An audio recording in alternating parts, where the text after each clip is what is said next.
Walk with Jesus இந்த நிகழ்ச்சியில் மோகன் சி லாசஸ் அவர்கள் என்ன சொல்கிறாரு, ஒரு விசேஷித்த செய்தியை நமக்கு கொடுக்குறாரு.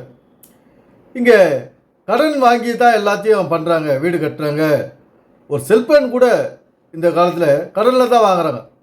வண்டி வாங்குறாங்க, 2 வீலர் வாங்குறாங்க, 4 வீலர் வாங்குறாங்க, எல்லாத்தையும் கடனில் தான் வாங்குறாங்க, கஷ்டப்படுறாங்க அப்படின்னு சொல்லிட்டு ரொம்ப வேதனைப்பட்டு வேதத்திலிருந்து ஒரு வசனத்தை கொடுக்குறாரு. உபாகமம் 28:12 அந்த வசனத்தில், நீ கடன் வாங்காதிருப்பாய், அநேகருக்கு கடன் கொடுப்பாயின்னு சொல்லிட்டு ஒரு வசனத்தோடு இந்த நிகழ்ச்சியில் பேசியிருக்காரு. அவர் என்ன சொல்றாரு நம்ம கேட்போம் வாங்க. பிரியமானவர்களே, இயேசு கிறிஸ்துவின் நாமத்தில் உங்களை நான் வாழ்த்துகிறேன். ஆண்டவர் இயேசு இன்றைக்கு உங்களுக்கு விசேஷமான செய்தி வைத்திருக்கிறார். என்ன தெரியுமா? இன்னைக்கு நிறைய பேருடைய பிரச்சனை கடன் பிரச்சனை. கடன் கடன் கடன். இஎம்ஐ கட்ட வேண்டியது இருக்குது, பேங்க்ல லோன் வாங்கிட்டு கட்ட வேண்டியது இருக்குது, வெஹிக்கிள் லோன் வாங்கிட்டு கட்ட வேண்டியது இருக்கிறது, கந்து வட்டிக்கு வாங்கிட்டு பணமெல்லாம் அதுல போகிறது. நிறைய பேருக்கு கடன் பிரச்சனை. சாதாரண மக்கள் இருந்து பெரிய பிசினஸ் பண்ணுகிற கோடீஸ்வரர் வரைக்கும் கடன் பிரச்சனை. நீங்க கடன் பிரச்சனையில் இருக்கிறீங்களா? அந்த மாதிரி ஆண்டவர் ஒரு வாக்கு கொடுக்கிறார். இன்றைக்கு இந்த உலகத்துல மனிதனுக்கு பணம் இருந்தா தான் எல்லாத்தையும் செய்ய முடியும்.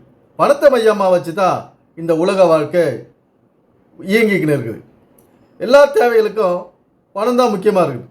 ஒரு பொருள், ஒரு சாப்பிட்றதுக்கு, பசி ஆடுறதுக்கு பணம் தேவை. யாரும் போயிட்டு எனக்கு பசி எடுக்குதுங்க, 4 நாளாக சாப்பிட்லங்க அப்படின்னு சொல்லி ஹோட்டலில் போய் கேட்டால் யாரும் கொடுக்க மாட்டாங்க. இப்போ ஒரு 5 ஸ்டார் ஹோட்டலில் போய் நில்லுங்க, ரோட்டு நம்ம அந்த கேட்டில் கூட நிற்க முடியாது. ஒரு ஏழை காசு இல்லாதவங்க அந்த கேட்டில் கூட நிற்க முடியாது 5 ஸ்டார் ஹோட்டலெல்லாம். அந்த மாதிரி நம்ம இந்த உலகத்தில் வாழற நேரத்தில் பணம் நமக்கு அத்தியாவசியமாக இருக்குது, அடிப்படை தேவையாக இருக்குது. பணத்து மேலே தான் நம்முடைய வாழ்க்கையே கட்டப்பட்டு இருக்குது இந்த உலகத்தில். இப்படி இருக்கும்போது இந்த பணத்தை எப்படி சம்பாதிக்கிறது அப்படின்ற விஷயத்த மோகன் சி லாசஸ் அவர்கள் சொல்ல மாட்டார். பணத்தை இப்போ நீங்கள் கடனாளியெல்லாம் இருக்கிறீங்க, நீங்கள் கடன் இல்லாத வாழ்க்கையை வாழணும், அந்த பைபிளில் இந்த வசனத்தை சொல்லிக்குது, கடன் கொடுப்பாய், கடன் வாங்காதிருப்பாய் அப்படின்னு சொல்லியிருக்குது. அந்த வசனத்தை மட்டும் சொல்லிட்டு அவர் போயிட்டே இருப்பார். இந்த உலகத்தில் கடன் இல்லாத வாழ்க்கை வாழறதுக்கு என்ன வழி, என்னென்ன வழிகள் இருக்குது அப்படின்னு அந்த வழிகளை சுட்டி காட்ட தெரியாதவர் மிஸ்டர் மோகன் சி லாசஸ் அவர்கள். ஏன்னா ஒரு விளக்கமாக சொல்ல மாட்டார், பொதுவாக ஒரு வசனத்தை எடுத்து பேசிட்டு போயிட்டே இருப்பார். இது காலகாலமாக எல்லாருமே செய்கிற விஷயந்தான் இது. அதனால் இந்த மாதிரி விளக்கங்களால் நமக்கு ஒரு பயனும் கிடையாது. ஒரு தெளிவில்லாத விளக்கம். ஒரு மனுஷனுக்கு இந்த வேலையை தான் செய்யணும், இப்படி போய் பணம் சம்பாதிக்கணும், இந்த பணம் சம்பாதித்து இந்த விஷயம்லாம் நம்ம செய்யணும் அப்படின்னு மோகன் சி லாசஸ் சொல்கிறது கிடையாது. பைபிள்லேருந்து ஒரு வசனத்தை பேசிட்டு நீங்கள் கடனாளிக்காக இருக்கிறீங்க, நீங்கள் கடன் வாங்கக்கூடாது இனிமேல்ட்டு அப்படின்னு சொல்கிறது நல்லதாக இருக்குது, கேட்குறதுக்கு நல்லதாக இருக்குது. ஆனால் கடன் வாங்காது இருக்கிறதுக்கு என்ன வழி, இந்த உலகத்தில் என்னென்ன வழி இருக்குது அதெல்லாம் செய்யுங்க. அந்த வேலையை தான் கடவுள் இயேசு கிறிஸ்து செய்ய சொல்கிறாரு. அந்த வேலையை தான் நீ கடன் இல்லாத வாழ்கிற ஒரு வழியை தான் இந்த உலகத்தில் வச்சுருக்காரு. அந்த வழி இந்த வழி தான் அப்படின்னு சொல்கிறது கிடையாது. கடன் இல்லாத வாழ்க்கையை வாழணும், நீங்கள் எல்லாம் கடனில் இருக்கிறீங்க, கடன் இல்லாத வாழ்க்கையை வாழணும், இப்படி தான் பேசின்னு இருக்காது. அந்த கடன் இல்லாத வாழ்க்கையை வாழறதுக்கு என்ன வழி இந்த உலகத்தில்? நம்ம இந்த உலகத்தில் பிறந்து வளர்ந்துன்னு இருக்கோம். கடன் இல்லாத வாழறதுக்கு கல்வி முக்கியம். அந்த கல்வியை நம்ம ஒரு சிறு பிரயாத்திலேருந்து கற்றுக்கொண்டு வருகிறோம். அந்த கல்வியை நல்லா படிச்சுட்டு வந்தோன்னா நல்ல ஒரு மார்க் எடுத்தால் அதுக்கேற்ற வேலையை, ஊதியத்தை நம்ம வாங்குகிறோம். இதை பற்றிலாம் அவர் தெளிவாக சொல்ல மாட்டார். ஏன்னா படிக்கிற விஷயத்த பிள்ளைகளை ஒரு மனிதன் வளர்ந்து வர காலத்தில் வளர்ந்து வர காலகட்டத்தில் என்னென்ன கடமைகள் இருக்குது, ஒரு சிறு குழந்தைக்கு என்ன கடமை இருக்குது, ஒரு 5 வயது பிள்ளைக்கு என்ன கடமை இருக்குது, 10 வயது பிள்ளைக்கு என்ன கடமை இருக்குது, அந்த கடமைகளை செஞ்சால் தான் நம்ம கடன் இல்லாத வாழ்க்கை வாழ முடியும். நம்முடைய கடமைகளை முதல் உணர வேண்டும். அந்த கடமைகளெல்லாம் இவர் எடுத்து சொல்கிறது கிடையாது. என்னென்ன கடமைகள் இந்த உலகத்தில் மனிதன் செய்யணும் அப்படின்ற விஷயத்தெல்லாம் இவர் சொல்கிறது கிடையாது. பொதுவாக ஒரு விஷயத்த சொல்லிட்டு கடன் இல்லாத வாழணும், நீங்கள் ரொம்ப கடனில் இருக்கிறீங்க, கஷ்டப்படுறீங்க, ரொம்ப துக்கப்பட்டு வேதனைப்பட்டு அவர் பேசுகிறார். இந்த மாதிரி எல்லாருமே பேசிடலாம்.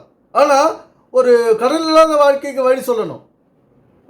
நாமும் நம்ம சந்ததியோ ஒரு சொந்த வீட்டோடு இருக்கணும். இன்றைக்கி சொந்த வீடு இல்லாதவங்க நிறைய பேர்.